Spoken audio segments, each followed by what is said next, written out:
After reviewing a tech product, it usually goes into our gadget box and they never see light again because new devices get released and we have to test them and they are just forgotten. So what shall we do with all of them?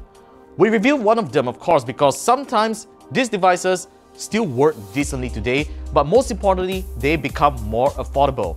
I'm Warren for KLGadgetTV, and today we're doing a gadget throwback of the Huawei Nexus 6P.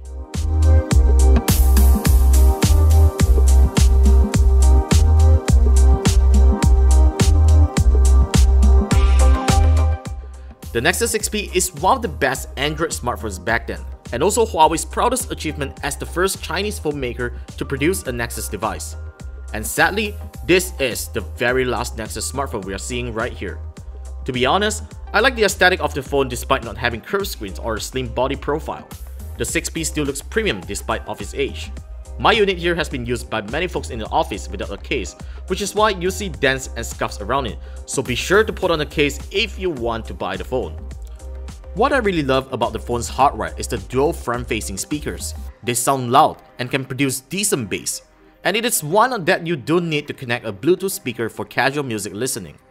The phone also uses a USB-C connector for charging and has a headphone jack, but sadly, there's no way to expand storage and insert a second SIM card.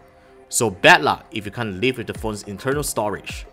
Despite being an old device, the Nexus 6P shows no signs of slowing down, and it is still a rather solid performer.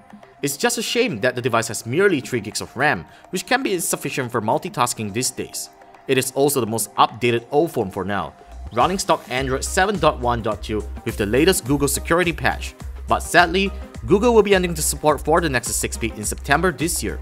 So the phone is probably going to get Android O as the last software update, only if we are lucky enough to see that before the month. However, this is the least worry that you will have when getting the Nexus 6P, because this is a Nexus device. You will still find community support over at the XDA Developers Forum, so leave it to the custom gurus to keep your phone up to date. The Nexus 6P's main camera is still no slouch in today's standards. The optical stabilized 12-megapixel shooter has a large sensor size and aperture that makes photos look great in low lighting conditions. As you can see, these camera samples are taken with the default camera app while I was on a road trip last week. Don't just take my word for it. Head on to the Flickr album link in the description to view the pictures in its full resolution.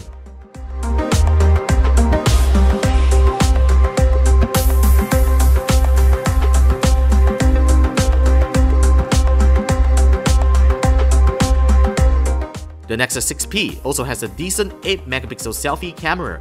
Though it doesn't have face beautifying features, it will still take printable and clear selfies. Our Nexus 6P's battery life is still pretty decent. While it is no match for smartphones today due to the power-hungry Snapdragon 810 processor, the 3450 mAh battery still holds up a day on a single charge when used moderately. There's no support for wireless charging, but you do get Qualcomm's quick charging tech on board. And speaking of the Snapdragon 810 processor, the 6P is using the improved version of the chip, which has a slower clock speed, hence there were no overheating issues with the device. The Nexus 6P is still a great flagship Android smartphone despite being almost a 2-year-old device. Although Huawei still officially sells the device at 2698 ringgit with 64 GB of storage, some dealers are already selling the device at clearance price. It's still rather pricey, considering that you can already buy newer and better spec devices around the same price range. However, if you are looking for a combination of pure Android and great camera on a smartphone without breaking the bank, the Nexus 6P should still be under your radar of smartphone shopping.